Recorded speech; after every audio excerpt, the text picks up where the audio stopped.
We as ADHDers are no stranger to big emotions.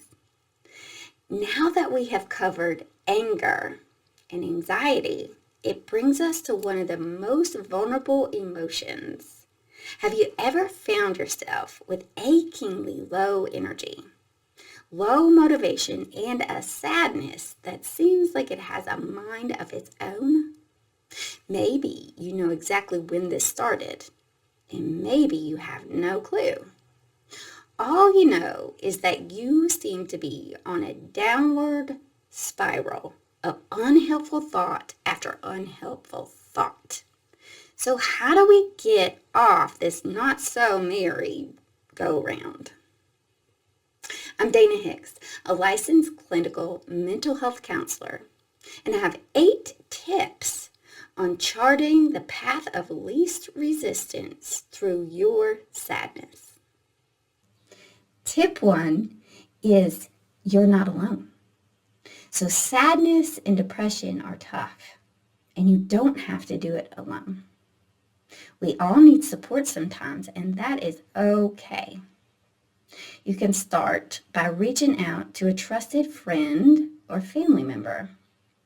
But there are also professionals out there who deal with this kind of thing every day and who are ready and willing to help. To find one of those professionals, a great place to start is to type in Psychology Today and look for a therapist in your area. There are also a lot of other entities out there, so if you want, you can type in find a therapist and the internet will pop up all kinds of different entities that you can look into. If you feel tempted to hurt yourself or anyone else, there's always somebody at the other end of the line when you dial 988, which is the National Suicide Hotline. And there'll be somebody ready and willing to talk with you. You can also text 741-741, and in the subject line, all you have to text is HOME, which spells the word home, and someone will text right back. Tip 2 is check in on the inside. So when you start noticing this low motivation, low energy, unhelpful thoughts, take a moment to ask your body what it might need right there, right then. Is it hungry? Is it thirsty? Does it need a change in location from inside to outside? Does it need a different temperature, maybe higher or lower? How about the level of movement? Does it need a rest from movement, or could it use a little bit of movement increase?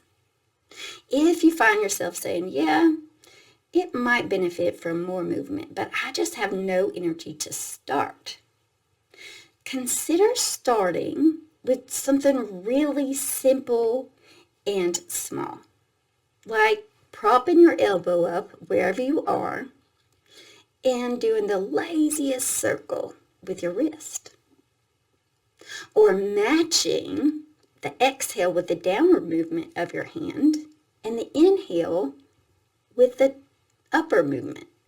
So exhale, inhale, exhale, inhale. You might also try balancing on one foot and see how long you can stay with maybe the support of a chair or a piece of furniture, and then try the other foot as well. After each simple movement, take a pause and notice any shift on the inside. Maybe it's an increase of circulation or a little bit lighter on the inside. Whatever shift you do notice as a result of whatever change you make, take full credit for helping your body regulate. Tip 3 is validate and normalize. So Sadness is one of a spectrum of emotions that we will all experience at some intensity several times in our lives. And sadness is a part of you, not your whole self. So it does not have to define who you are. And your whole self is acceptable just the way that you are, no matter what emotion you're experiencing. Sadness also has a beginning, a middle, and an end. Tip 4 is symbolize it. So if the sadness had a color, shape, texture, temperature, location in relation to your physical body, what would those be? Draw all those answers out into one symbol. So what this does is separate your representation of the sadness from your whole self.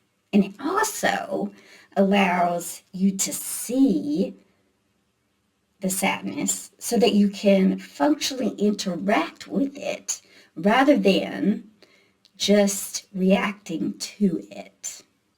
Tip 5 is ask it what good it is trying to do for you. So each emotion, whether comfortable or uncomfortable, has a very helpful message for you. So it's important, for perhaps just the sake of this exercise, to try on, assuming it is showing up for your good. And asking it, okay, if you are showing up for my good, how specifically are you trying to help me by showing up right here, right now in this situation? And listen to what it says. So examples of what sadness might be trying to do for you could be, I'm trying to give you time and space to realize there's been a really uncomfortable change in your life,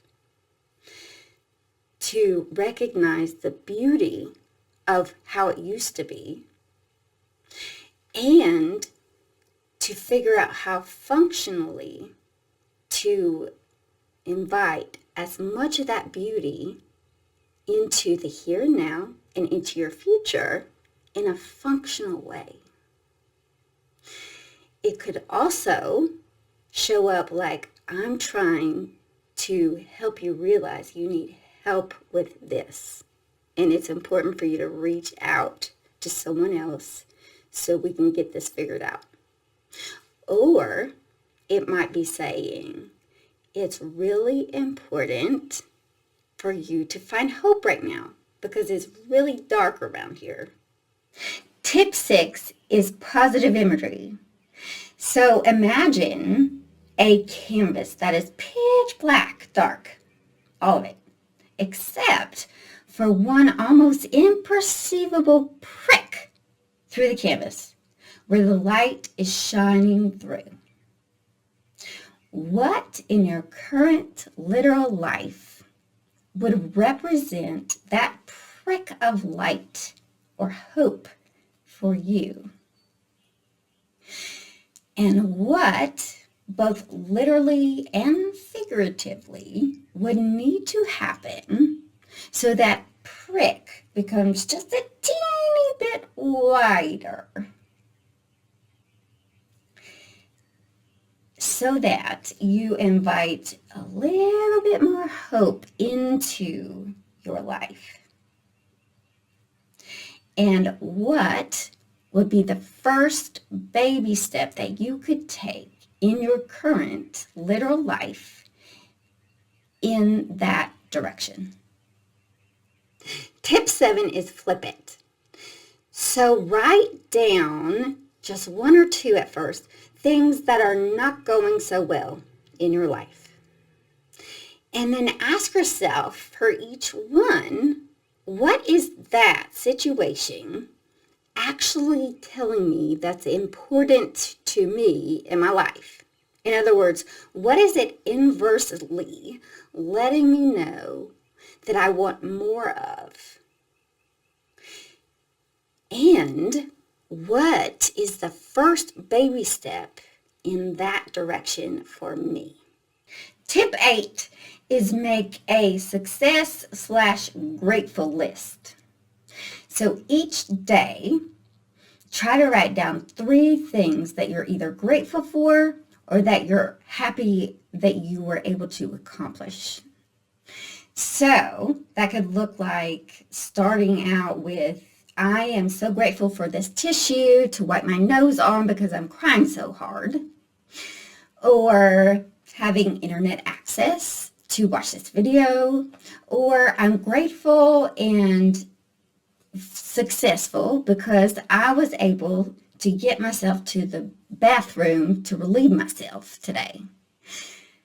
So each day, try to add 3 more things on this list and post this list somewhere where you see it all the time so that you review it daily at least.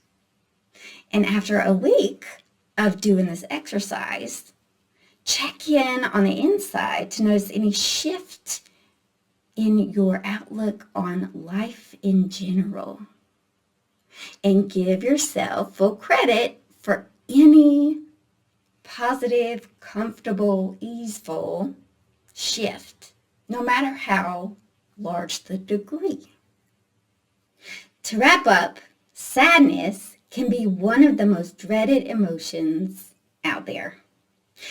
But hopefully the tips in this video have shifted your perspective toward the good it's trying to do for you and toward its potential of actually leading you in more positive directions than you might ever have gone in your life. Feel free to like, comment, and subscribe below with no strings attached.